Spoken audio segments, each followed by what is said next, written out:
Hi everyone, welcome to another episode of Health Talk with Reva. I'm your host Reva. I'm a medical doctor and a researcher, and I'm joined today by my co-host. You guys know me from my other channel, Tech World Travels and Review. I'm the tech guy that do a lot of tech reviews.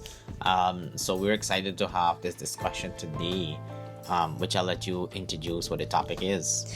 Yes, so in our household, if you have followed Tech World's channel, you will know that we have a lot of AI devices in our home, and so we have. Maybe we should tell them the most recent AI device that we have. Okay, we have a range of AI devices. Orlando's favorite one is the cooker, who just is his personal chef now. Apparently does a better job than us. Yeah, so make sure you check out our video. It's an AI chef that cooks your meal with a bunch of different information about you. Yeah, so, AI has been a topic that has been going through our home for a little bit of time. And now, with AI being rolled out into healthcare, this brought up more conversations between the two of us, and we just wanted to share one of our discussions today. So today we wanted to talk about the use of artificial intelligence, or AI, for breast cancer screening. So this is something that a lot of hospitals have started to roll out and advertise as part of their breast cancer screening packages. And we just wanted to discuss a little bit about it. So I'm gonna start asking the questions today, because I think it would be great for everyone to kind of understand what is AI in the first place. Yeah, and I think it's also good, like, we don't get confused or misled with AI. So AI is just artificial intelligence. Artificial intelligence is a program that is used to train models or train bots to mimic what a human can do. It's using pattern recognition, it's using judgment, it's using these decision models to mimic, like I said, what a human would do in certain scenarios. For example, we see a lot of videos about robots in houses, robots doing chores that a human would normally do. Right now, we are in those beginning phase where we see the robots is doing it, but they're doing it very slow. And that slow way of doing these tasks, that's the training that's happening in real time, where someone on the back end of that robot is saying, one, if it's good, two, if it's bad. And by doing these codes, the robots can become faster and can make quicker decisions at scale versus what maybe a human can do. So that is, in a nutshell, what AI represents. It's a software that is trained by humans to mimic human activities using judgment and pattern recognition. Okay, yeah. Mm-hmm. And why I think it's so interesting, we know that this can be used right now in homes. Like, you've seen me do a lot of smart home reviews, and we use this for automating curtains and lights, etc. But now, recently, I've been watching YouTube, and I see hospitals are picking up usage of AI. So this opens a whole can of worms when it comes to risks and safety and security, but also can be a really good thing when it comes to early detection, etc. So I wanted to have a conversation about what is the different use of AI in hospitals right now. Yes, so the way that the AI artificial intelligence is being rolled out in hospitals, we're using them as tools to accompany clinical judgment. And specifically, we're going to talk today about the breast cancer screening AI. So this is something that there is some sort of regulation, because the FDA does provide authorization for hospitals to use these programs or these AI in certain ways. So currently, for breast cancer, there are programs that are being used to look at images that are collected during screening. So breast cancer screening usually entails mammograms, CT scans, ultrasounds, things like that. So currently what's happening is that the radiologists we usually have in hospitals, we have a library of all of the images that radiologists have assessed before and determined whether these images may be cancerous or not. So we use those libraries to train the AI that are being rolled out for breast cancer screening so that they are able to recognize patterns of what breast cancer can look like. So that is one way that it's being used currently in healthcare. So usually this process takes a long time to validate that the program is accurate, and what it does currently is it flags an image of this is suspicious, there is a probability that this could be breast cancer, and it flags it to the radiologist. The radiologist now will take a second look and determine whether or not they think that is the case. So that is currently how AI is being used in breast cancer screening. So that's interesting that you brought that up. So based on some of the research you've done recently, what have you kind of find or figure out with regards to the AI screening accuracies? Yeah, so actually I found that a lot of the research comes from Sweden and Germany. So in Sweden, there was this breakthrough study that was done where they were comparing, how sensitive AI is at detecting cancer versus a radiologist. And so they found that in 80% of the cases where the AI suggested that this might be a cancerous lesion, they were accurate in 80.5% of those cases. So that means that they saw an image, it said this looks like cancer, the patient got tested by doing a biopsy to confirm that it was, and in 80% of the cases, that the AI was correct. And in the radiologist, in terms of the radiologist reading it, there was a 73%, their numbers are about 73% accurate. So it seems like in that study that the AI was more effective at detecting the pattern of breast cancer, but there are some considerations. So AI is looking at pixels. That means that they're looking at the tiniest details of what an image is made of, versus a radiologist and humans, we are looking at it with our eyes, which doesn't look at pixels. We see an image, a complete image. We look at the borders, we look at things like that. So that being said, what they noticed when they first started developing these AIs was that there was a 43% increase in the number of things that they flagged as cancer. And when the radiologists would take a second look, these were not cancerous, they were benign tumors, or they were artifacts from surgeries, or this was a patient that had radiation therapy for a previous breast cancer and it was just artifact from that. So the AI can see that there's something there, but sometimes in rare cancers and things like that, we still do need a radiologist to look at it. So the way that the studies have rolled out was they wanted to look at what would be the effectiveness of using the AI along with your radiologist. And we found that that is actually the most efficacious way, or the best way of using AI, not by itself, but with a doctor who will look at the entire picture, the entire clinical history of the patient and make a decision. I think that's why it's kind of like mind-blowing that AI, artificial intelligence, is able to detect cancer even without a biopsy at a higher accuracy than just a standard radiologist. That's crazy. Because what I'm saying is because these models are very, very new. They're going to get more intelligent as time goes on. As new models get trained, the accuracy is going to be more refined. So it's like, I'm not trying to be misleading, but it's still a pretty important data point that 7% of the cases the AI was more accurate than human. Yeah, and it makes sense that that is the case, because remember, the AI is referencing a lifetime of libraries of images that are like maybe even 100 years old, right? To determine whether or not these can be cancerous scans or not.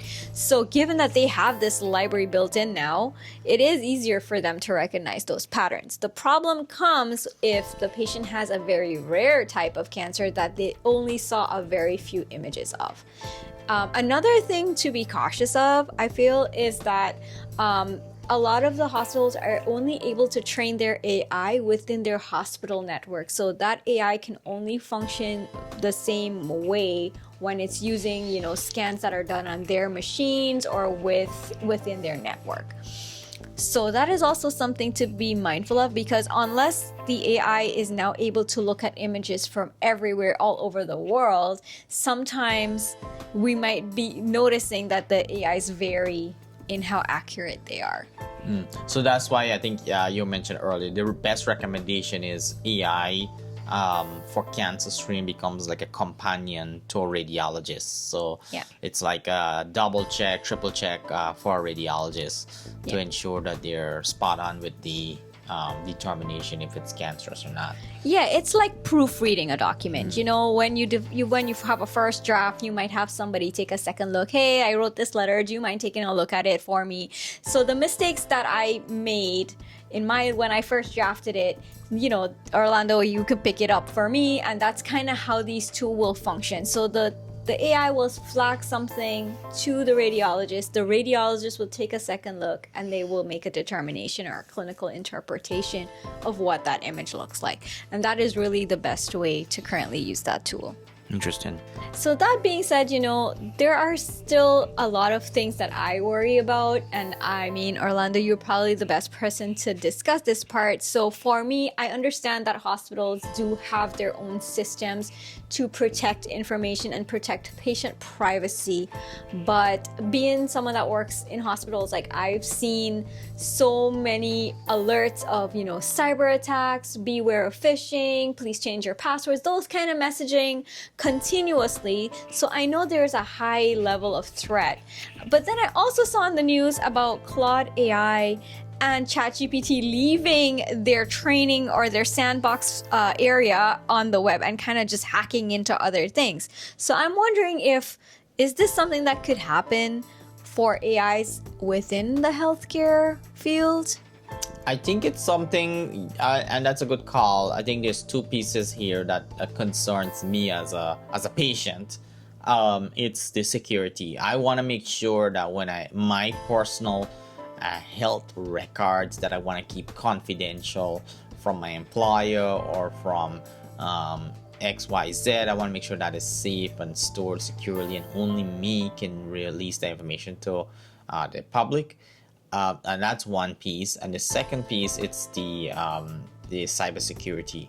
I want to make sure that these AI tools can operate in their safe zone and don't go manipulating other folks' data and records. And it definitely, we're in August, in July, I want to say July, last week of July 2026, we got almost back-to-back days where Anthropic model, which is Claude, escape its sandbox. Sandbox is just basically they define like parameters it should function. Escape its sandbox and hack into another company network, and we don't even know what was done to the company network data or employee data or employee records, etc. And that happened. And then very next day we heard a similar scenario with open ChatGPT models escaping its sandbox and going into someone else's network, a competitor in this case, and manipulating whatever data there is there. So it is a scary thing. Hospitals are supposed to be a safe zone for patient records, and that is the risk. So it's something that hospitals are constantly like updating their firewall, updating their system to prevent against. But it's gonna be like a cat and mouse game. The AI tooling or models can get smarter. The hospital needs to get smarter than those tooling, and you hope that you hope that AI doesn't out performs the hospital security. But we will have to wait and see. And the encouragement here is to make sure that you are still keeping ownership of your records. Keep a hard copy, as the old folks would do, so that way people don't go and manipulate, or these chatbots or tools don't go and manipulate your record. But yeah, that is my 2 cents here on the safety, security, privacy that AI poses. So, like, when you're talking about manipulation, you mean, like, for instance, in the breast screening world, like, what if the AI switches an image? It could be that. It could be the AI switching someone image. You might have gone into the hospital without breast cancer, and then come out back with stage 4 breast cancer. It's highly likely, because these AI can be, we don't know what they're capable of, and we can try to control them, but we give them a lot of freedom. When you are training AI, there's like a level of accuracy that you take as a trade-off. You give them the instructions. These are the instructions to follow, but there's a lot of freedom that they're allowed to make these judgment calls, and we sometimes can get into the brain of AI to define what a judgment call is. So that's the black box that we can never really have fully control of the AI. Yeah, I mean, and to be honest, like, AI is going to continue to grow in healthcare. I can say in the world of cancer, there are a lot of ways that we're currently studying here in the US and researching ways to incorporate AI into oncology or cancer care. So, some of it is not just in the scans. Like, right now we are doing the breast cancer scans with the AI tools, but there are other areas of diagnosing a patient, such as the pathology department, where a pathologist would look at the cells under a microscope and say, yes, this is cancerous cells, this is not cancerous cells. So we're also incorporating using AI in detecting that. So when you said about like manipulating records, I mean, that kind of just went into like a movie trailer of like, okay, so it can manipulate the image that it sees and tells you a high probability of cancer, and then if it communicates with the AI that's in the pathology department, then they could actually make it seem like you have cancer. That is something completely scary. Interesting you brought up. I saw on the news where an AI model, so let's call this model X, was actually working in collaboration with a different model, let's call it Y. And that is scary to see, that you have 2 different models that train AI, ability to communicate with each other and work in conjunction. And imagine applying that in healthcare. That is just scary to think of. But it's the world that we live in. We are pushing the envelope of technology, and these are the risks that comes with these innovation. Yeah. It's a very interesting discussion. We hope that with this podcast that you also do some more research and you also think about this topic and ask more questions. I know that for us, we definitely discuss this a lot. So let us know in the comment section if you would be interested in having, cancer screening using AI tools, or if you would prefer not to. We just want to know what your thoughts are on this topic. I would say, like, I would ask the question, like, crowdsource it.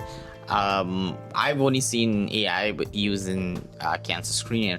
But if you are listening to this podcast, watching this podcast, let us know in a comment if you've gone to a hospital recently or a clinic recently, and how they're using AI in those facilities. Be interesting for us to like collect the information and chase it down. Yeah. All right, that is the final word from me. I'll pass it over to you for your final word before we end the podcast. Yeah, and just to reassure everyone, right now, the way that the FDA has authorized the use of AI is in conjunction with humans. So hopefully that makes us all feel a little bit better and safer at the moment. And yeah, thank you all for watching, and we'll see you in the next one.